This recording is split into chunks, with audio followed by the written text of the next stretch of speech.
السلام عليكم ورحمة الله وبركاته. وجعلنا من الماء كل شيء حي.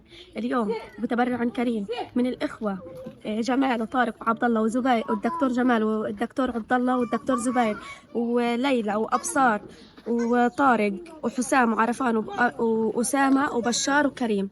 نشكركم جزيل الشكر. طبعا اليوم الثلاثاء 9/6/2026. اليوم 23 من ذو الحجة.